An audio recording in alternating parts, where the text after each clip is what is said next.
इसी दिन मिलकर अंदाजा हो ही जाएगा। अगर आज जल्दी आ भी गए थे तो बजाय इसके कि घर आते। मुझे नहीं चाहिए, ये आप अपने पास रखें लाडला।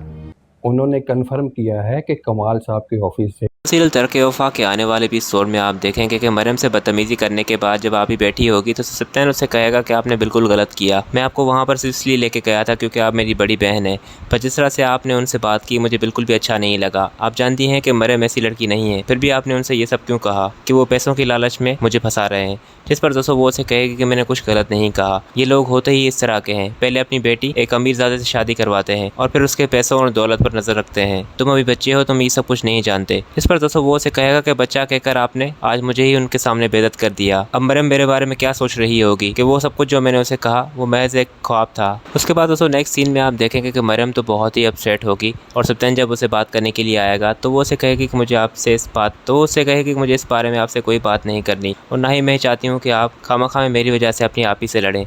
तो वो उसे कहेगा कि बात लड़ने की नहीं है, बस मैं उनकी तरफ से तुमसे माफ़ी मांगने के लिए आया हूँ। मैं जानता हूँ कि उन्होंने तुम्हारे और तुम्हारे फैमिली के साथ ठीक नहीं किया। खैर तो कोई समझे ना समझे पर सत्यन की हालत उसकी बहन सजीला समझेगी। वो आएगी और उसे कहेगी कि मैं जानती हूँ कि तुम बहुत परेशान हो मरियम को लेकर, आप ही ने भी कोई कसर नहीं छोड़ी। मरियम बेचारी क्या सोच रही होगी, पर तुम परेशान मत हो, ये शादी तो मैं करवा कर ही रहूँगी तुम्हारी मरियम से। मैं भी देखती हूँ कि इस बार आप ही कैसे रोकती है मुझे। तो सत्यन उसे कहेगा कि आज मरियम ने ऑफिस में भी मुझसे बात नहीं की, पता नहीं क्या ज़रूरत थी आप ही को ये सब कुछ कहने की।